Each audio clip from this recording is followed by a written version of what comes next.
जो प्राप्त है उसमें प्रेम हो जाना आनंद है, और जो अप्राप्त है उसमें प्रेम हो जाना दुख है। जो सद्वस्तु है वो नित्य प्राप्त है, हमेशा है ही, उससे प्रेम होना ये खुशी है, आनंद। और जो असद है, जो है ही नहीं है, उसमें प्रेम हो जाना दुख। और अप्राप्त वस्तु के प्रति कामना कैसे होता है? श्रवण से, सुनने से। है नहीं मगर शब्दों के द्वारा ज्ञान हुआ, फिर उसके प्रति चाह उठी। किसी ने तुमको कह दिया, सुना दिया, वहां जाओ, वो बहुत सुंदर जगह है, वो है, ये है। किसी ने कह दिया वो पाताल भुवनेश्वरी, वहां जाओगे तो एकदम ज्ञान हो जाएगा तुम्हें, तुम ज्ञानी हो जाओगे, मुक्त हो जाओगे। किसी ने प्रचार कर दिया इंग्लैंड में इस बात को, फिर इंग्लैंड से चले लोग, वहां से अपना पूरा जितने भी पैसे वैसे था सब इकट्ठा करके, कि बहुत बड़ी कल्पना लेके चले, वहां से आए, हिंदुस्तान पहुंचे, टैक्सी उसी करके वहां जाके देखा है तो जैसे और तीर्थ स्थान है, एक और तीर्थ स्थान हुआ, कुछ हुआ तो नहीं है, मगर इतना ज्ञान हुआ जो सुना था बहुत। एक भ्रम में रहे कुछ समय तक। काल्पनिक श्रवण से, प्रेम से हटते हैं हम, कामना में उतरते हैं। तो अगले सूत्र में कहते हैं, स्त्री धन नास्तिक वैरी चरित्रम न श्रवणीय। यहां स्त्री माने सिर्फ स्त्री नहीं, स्त्री हो पुरुष हो। कहते स्त्री धन नास्तिक वैरी चरित्रम न श्रवणीयम। शांत मन में खलखल मचता, कैसे? किसी ने ऐसी ऐसी ऐसी ऐसी वर्णन कर दिया, उसकी चरित्र के बारे में कहा, वो वैसे हैं, उनके बारे में सुना, तो चेतना में हलचल मच, सुंदरता को, धन को, सम्मान को, यश को हड़पना चाहते हैं सब। जब ये हड़पने की दौड़ चलती है तो फिर मस्ती, प्रेम, आनंद ये सब खो जाता है, इसमें खुंठा लग जाता है। तो कहते स्त्री धन नास्तिक, नास्तिक लोगों के बारे में भी मत सुनो, बैठ के चर्चा ना करो, उस चरित्र से भी तुम्हारा दिमाग जो है, जिसके प्रति सोचते हो तुम वैसे हो जाते हो। ये देखिए, एक आप प्रयोग करके देखना, जो बहुत प्यारे हैं आपके, उनके बारे में सोचो, चेतना में कैसी एक मधुरता, एक हल्कापन तुरंत होने लगता है। और कोई वैरी, आपके दुश्मन, उनके बारे में सोचो, एकदम चेतना में कुछ खटकता है, ऐसा लगता है आप कहीं मुरझा जा रहे हो, ऐसा लगता है कुछ जल रहा है भीतर। यदि आप 24 घंटे अपने दुश्मन के बारे में सोचते रहोगे तो आपका पूरा पूरा नर्वस सिस्टम है, शरीर, ये पूरा उनके जैसे बन जाएंगे। आपने गौर किया होगा कि हनुमान जी के भक्त होते हैं, मंदिर में बरसों से पूजा करते हैं, उनका चेहरा भी कुछ ऐसे हनुमान जी की तरफ होने लगता है। इधर कोई काली जी के भक्त हैं तो काली की पूजा करते करते उनके चेहरे में भी कुछ आप पाएंगे, कुछ ऐसी उग्रता या कुछ काली के जो गुण जो है वो आ जाते हैं। देवी के भक्त हो तो देवी का लक्षण आ जाता है उनमें। जैसे हम सोचते हैं वैसा बीज पड़ता है और उसी तरह हमारी चेतना विकसित होने लगती है। इसलिए कहते स्त्री धन नास्तिक वैरी चरित्रम न श्रवणीय। कोई आकर आपके सामने अपने वैरी के बारे में बहुत बताएं बड़ा चढ़ा करके, आप में यदि जलन होगी, ईर्ष्या होगी, दुख होगा या लालसा जागेगी। जो जैसा है वैसे कम आदमी ही बताते हैं। जो भी आप सुनते हो उसमें हमेशा कुछ बड़ा चढ़ा के ही बताते हैं लोग। तो वैरी के बारे में यदि आप कम सुनोगे तो भी तुम्हारी चेतना में गर्व आएगा, अरे वो क्या है। उसके बारे में अधिक सुनोगे तब भी तुम्हारी चेतना में खलखल मच जाएगी। इसलिए वैरी चरित्रम न श्रवणीय। इसी तरह जिसको कहते हैं ये अश्लील किताबें, पुस्तकें, पत्रिकाएं, ये सब हिंसा के कारण बनते हैं। सोच सोच के वासना के प्रति दिमाग में आदमी विकृत होने लगता है। तो ये सब पढ़ पढ़ के फिर उस तरह की हिंसाचार पे उतरता है। तो स्त्री धन, पैसा के बारे में वैसे बहुत ज्यादा पैसे के बारे में सोचते सोचते सोचते आदमी इतना लोभी बन जाता है, फिर उस पैसे का उपयोग भी नहीं कर पाता है और जीवन खत्म हो जाती। आधा जीवन पैसे कमाने में और आधा जीवन वो कमाते वक्त जो शरीर में रोग ये सब ले लिया ऊपर, उसको ठीक करने में। घी वाला रोटी खाने के लिए पैसा कमाया, मगर जब कमाया तब तो फिर घी खा ही नहीं सके। सूखा रोटी खाना पड़ता है, सूखा रोटी पहले भी खा सकते। बादाम रोगन अब छू भी नहीं सकते, डॉक्टर ने मना कर दिया। स्त्री धन नास्तिक वैरी चरित, नास्तिकों के बारे में भी ऐसी बात है। जब नास्तिक व्यक्ति इतना जड़ होता है, उसके बारे में सुनोगे, सोचोगे, फिर तुम्हारी चेतना में भी इस तरह की एक श्रद्धा, प्रेम, भक्ति भाव सब टूटने लगेगी। नास्तिक माने क्या है? जो वस्तु को ही प्राधान्यता देता है, जिसके दृष्टि में चेतना का कोई स्थान ही नहीं, यह का स्थान है। माने जो वस्तु का स्थान है, चेतना का, जीवन का, ज्योत का कोई स्थान नहीं। उसके बारे में सोचते ही नहीं वो। ऐसे जड़ व्यक्ति के संपर्क में या उसके बारे में, उसकी चरित्रों को सुनते सुनते तुम्हारे भीतर भी उस जड़ता के ओर जाने का मन हो जाए तो तुम भी खो बैठोगे प्रेम को। नास्तिक और वैरी चरित्रम न श्रवणी, उसमें आसक्ति लेके सुनो। इसका मतलब ये नहीं कोई किसी के बारे में कहता है तुम कान बंद करके भागो, ये नहीं है। नास्तिकों को नहीं देखना माने नास्तिक कोई आ गए आंख बंद करके भागो, ऐसा नहीं। उसके बारे में आसक्ति मत लेना, वैरी के प्रति आसक्त मत हो। तुम अपनी तरफ से तो वैरी रखो ही नहीं। प्रेम का यही मतलब है, हम अपनी तरफ से किसी को वैरी माने ही नहीं। मान लो फिर भी कोई वैरी हो जाए या लगे, उनको लगे, तुम्हारे भीतर जरा सा भी लगे, फिर वो क्या कर रहे हैं, उनका कैसा चल रहा है, क्या हो रहा है, इसके प्रति बहुत आसक्त मत होना। तो वो आसक्ति भी तुम्हारी चेतना को धूमिल कर देती है। अभिमान दंबादिकम त्याज्यम, दंभ और अभिमान को भी छोड़ दो। ये भी प्रेम के लिए अनुकूल नहीं है, ये प्रतिकूल है। अभिमान प्रतिकूल है। अभिमान, छोटा अभिमान में क्या रखा है? तुम हो क्या? तुम अपने आप को बहुत बड़ा समझता है।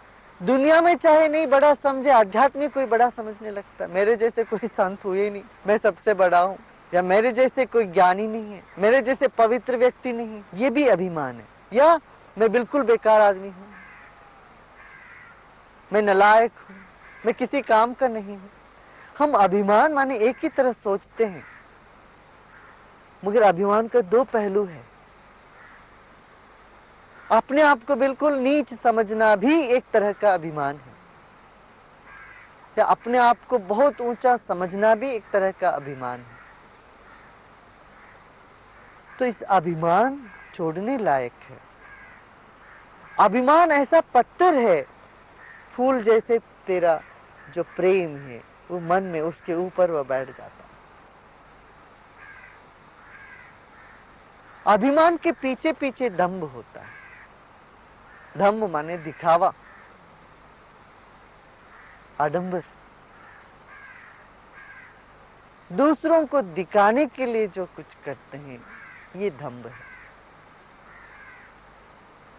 और ये कहां तक कर पाओगे? ताकि लोग को भिन्न रुचि, सबका रुचि अलग अलग है। तुम जैसे भी हो, कोई ना कोई तुमको गलत बताएंगे। किसी को पसंद आएगा, किसी को नहीं पसंद आएगा। अब किसको क्या पसंद है तुम्हें क्या पता? ध्यान आकर्षण करने की चेष्टा दंभ है। मैं कहता हूं, मान लो आपने ध्यान आकर्षण भी कर लिया, इससे फायदा क्या है?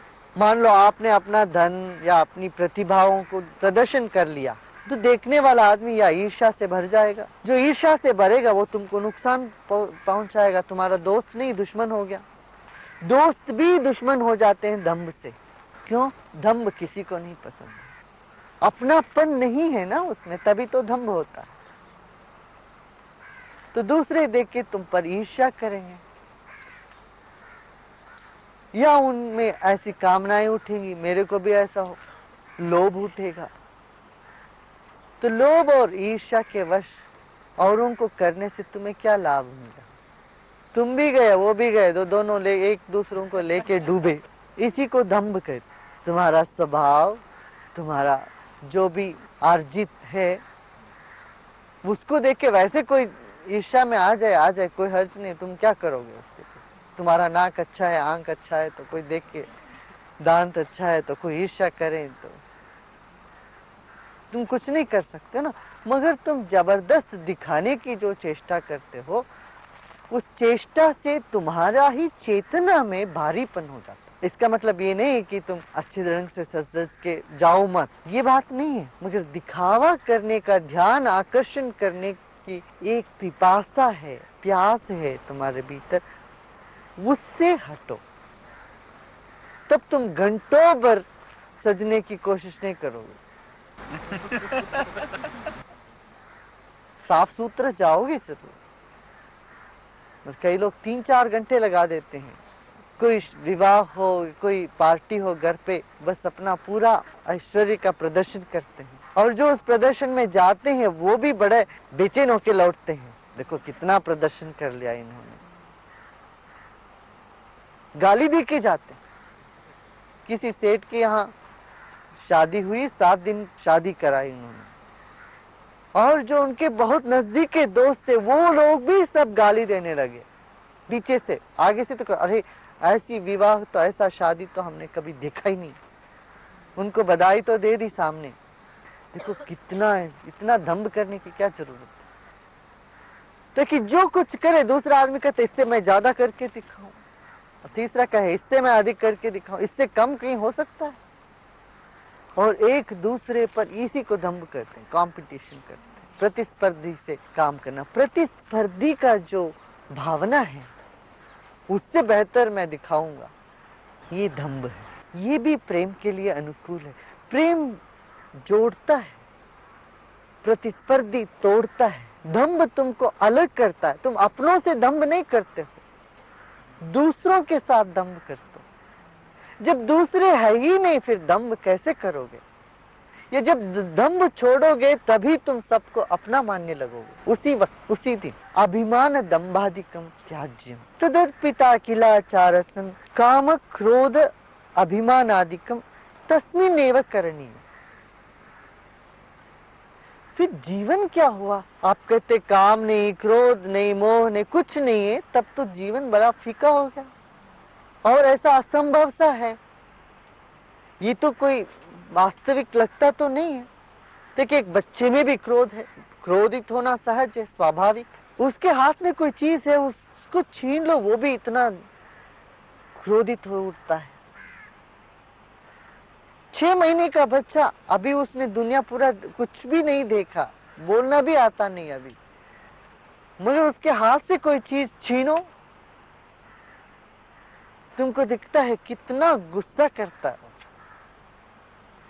चाह स्वाभाविक है, गुस्सा भी स्वाभाविक है, और अभिमान भी स्वाभाविक है। अब इनके परे जाओ कैसे? एक बालक भी कुछ दिखाना चाहता है, कुछ नया उसने पेंटिंग बनाया और सबको दिखाना चाहता है। इस तरह से अभिमान का एक सूत्र जीवन की धारा में चली रही है। अब इससे कैसे छूटे या इसको कैसे परिवर्तन करें? इसके बिना तो चलता नहीं। तब अगले सूत्र में कहते हैं तदर्पिता अखिलाचार संग, उन्हीं को सब आचरण को समर्पण कर दो। जो भी तुमने किया है, करने के बाद अरे मैंने ऐसा कर दिया करके कर्तापन में मत आना। हम ये कहते हैं, पता नहीं चलता, कभी कुछ कर बैठते हैं, फिर उसके बाद अरे मैंने ऐसा कर दिया करके आत्मग्लानि में उतरते हैं। आत्मग्लानि भी, जितना दंभ और अभिमान प्रेम के लिए बाधक है, आत्मग्लानि भी बाधक है।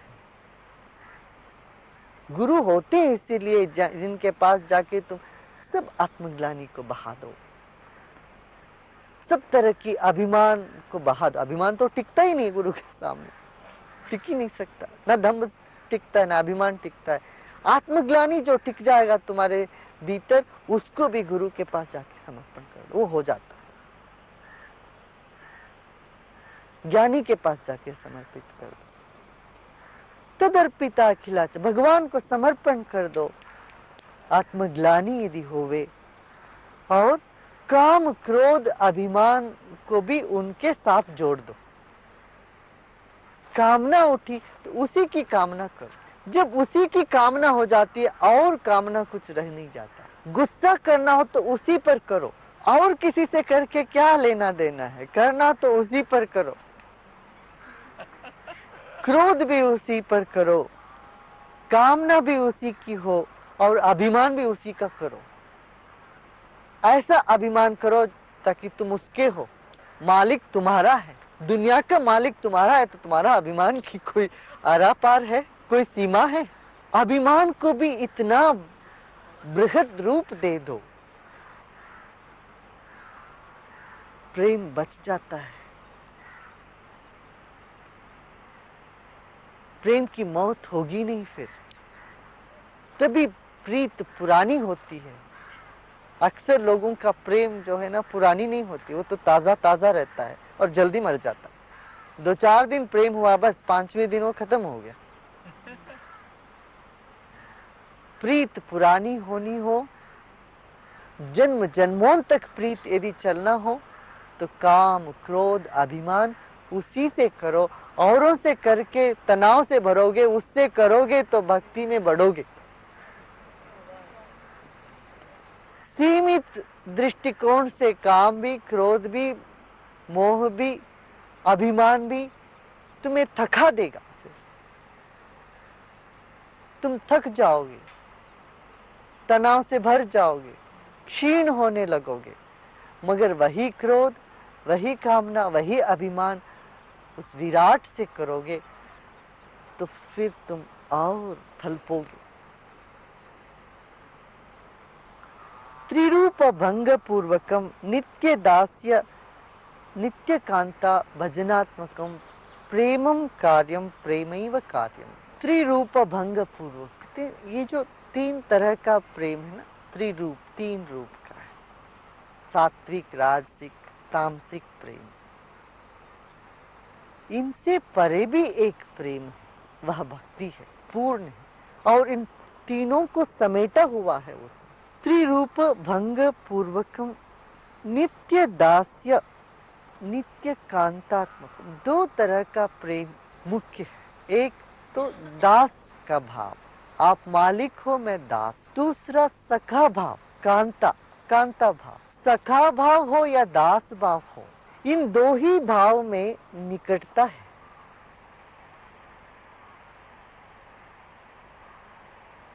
इन 2 भावों से तुम शुरू करोगे तो आत्म भाव में उतरोगे। पहले दास भाव हो जिसमें मर्यादा सम्मान रहे, फिर कांता भाव हो। यदि बहुत अधिक मर्यादा भाव हो जाए तो भय आ जाता उसके पीछे पीछे। दास कभी अधिकार नहीं जमाता है, कांता हो तो अधिकार जमाता है, सखा हो तो अधिकार जमाता है। मगर इन दोनों के संतुलन से ही पूर्णता होगी। भय को मिटाने के लिए सखा भाव में आओ, नित्य कांता भजनात्मक इस तरह से भजो, इस तरह से भाग लो उसके साथ। भजना माने क्या? उसके साथ भाग लेना, उसके साथ एक होना। कैसे? दास के रूप में भी और सखा के रूप में भी।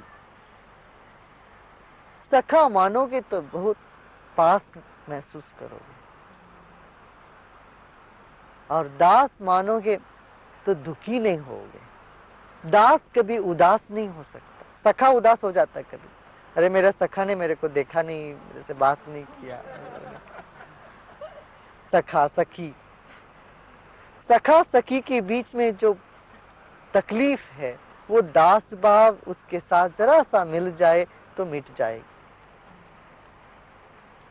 एक दूसरे का दास, ऐसा नहीं तुम मेरा दास हो, तुम मेरा दास हो तो उदास ही है, तो मेरा दास नहीं होगा, उदास हो जाएगा। सखा उदास हो सकता है, दास नहीं।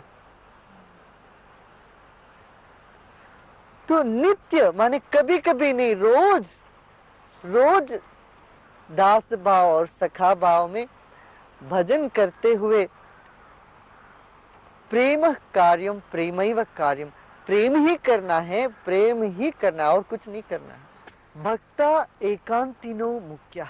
अगला, अच्छा हम दास होते हैं, कई लोगों के दास हो जाते हैं, तब नहीं काम। सखा होते हैं, सबके सखा है, ये नहीं होता है। पहले तो एक का ही सखा हो जाओ, जब तुम एक हो जाओगे फिर सबके सखा हो जाओगे। जब तक तुम एक नहीं हुए तब तक एक का ही सखा बनो और एक का ही दास बनो। इसलिए कहते हैं अन्यथा शरणम नास्ति त्वमेव शरणम मम तस्मात् कारुण्य भावेन रक्ष रक्ष महेश्वर। जब प्रणाम करते हैं कहते हैं भगवान मैं सिर्फ तेरे शरण में आता हूं।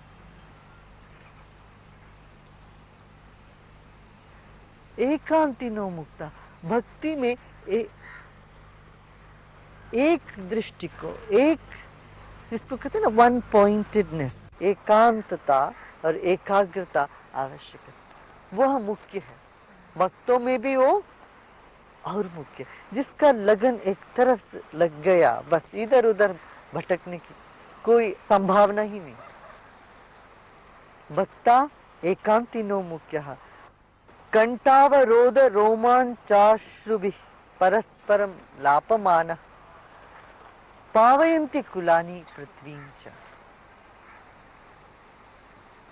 जब ऐसा एक मुखी प्रेम होता है तब कंठावरोध होता, माने गला रुकता है, रोमांच होती है पूरे शरीर में, और आंसू बहता है।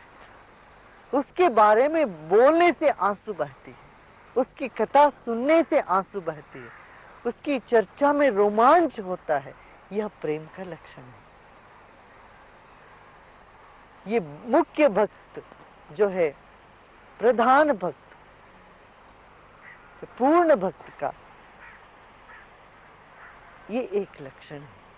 कंठावरोध, रोमांच, परस्परम लापमाना, एक दूसरे को सुनाते जाते हैं उसकी कहानी, उसका महिमा, एक दूसरे को यही चर्चा बात करते रहते हैं। और पावयन्ति कुलानि, अपने कुल को भी पवित्र करते हैं और पृथ्वी को भी पवित्र करते हैं। जहां जाते हैं वैसे लोगों के भीतर प्रेम जगाते हैं, उनके मन का जो मैल को धो लेते हैं और पवित्र करते हुए चले जाते हैं। पावयन्ति कुलानि पृथ्वीं च, ऐसे व्यक्ति जहां चलते हैं वहां स्थान पवित्र हो जाता है। भक्तों की ये महिमा है। भक्त जहां भी जाता है वो स्थान को पवित्र कर देता है, वहां के जन मन को पवित्र कर देता है।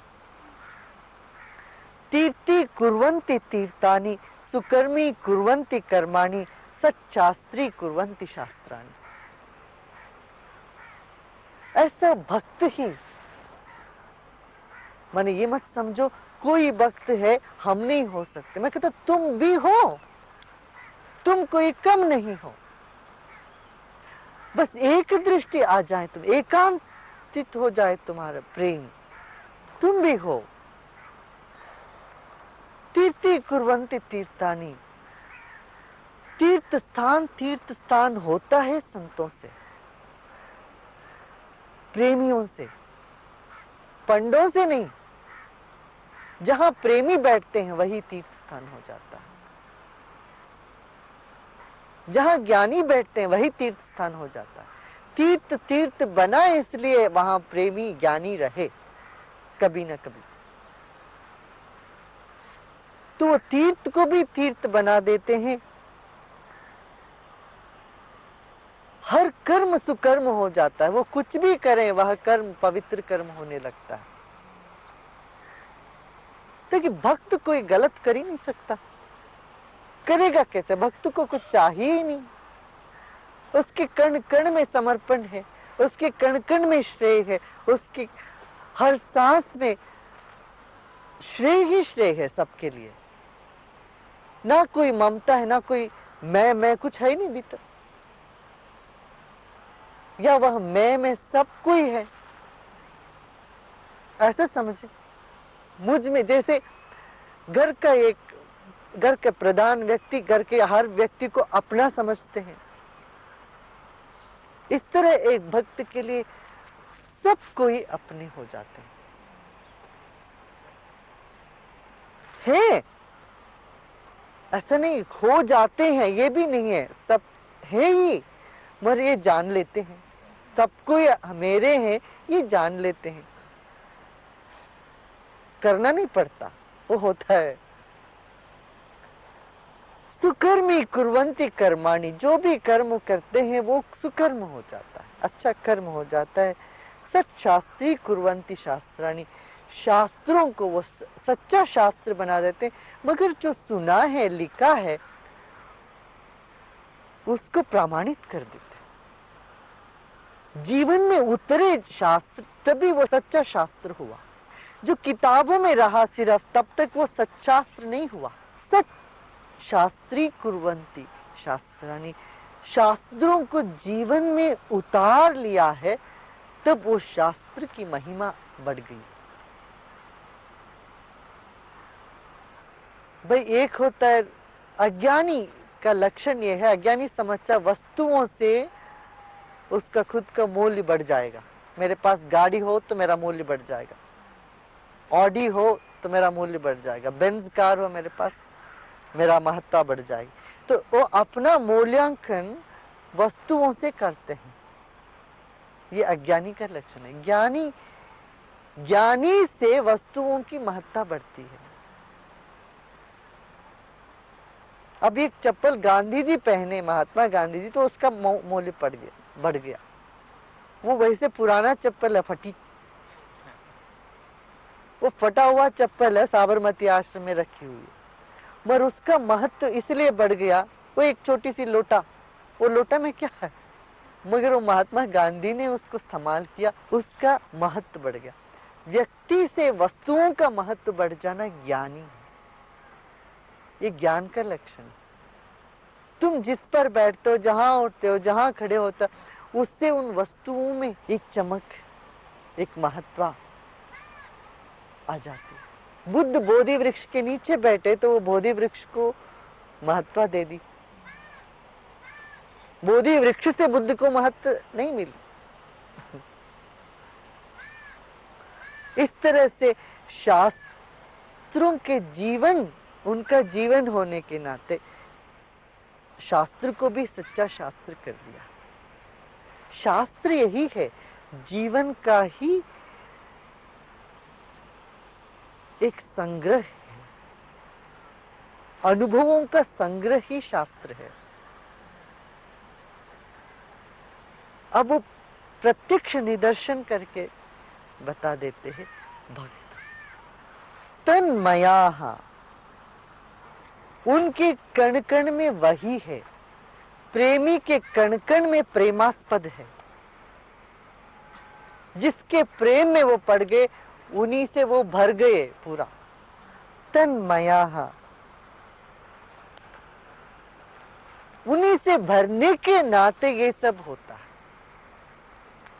ये शरीर जो 5 तत्वों से बनी है, पंचभूतों से बनी है, ये क्या है? ये उसी की है, ये शरीर उसी का है।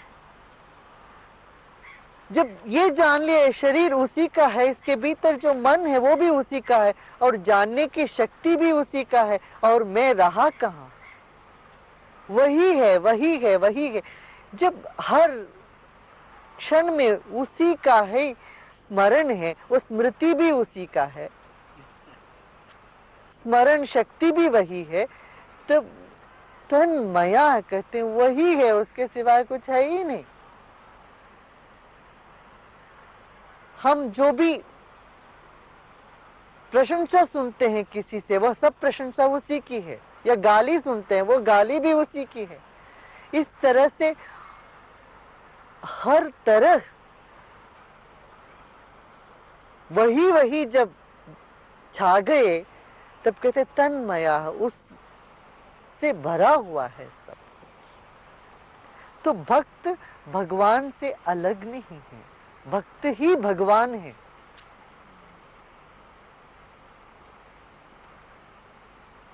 भगवान को खोजने मत निकलो, भक्तों को खोज लो, बस भगवान मिल ही गए। और भक्तों को भी खोजने मत जाओ, तो तुम भी तो भक्त हो। अच्छा, भक्ति की खोज ही भक्त है ना। जिसने भक्तों को खोजने लगा वह खुद ही भक्त हो ही गया उसी वक्त।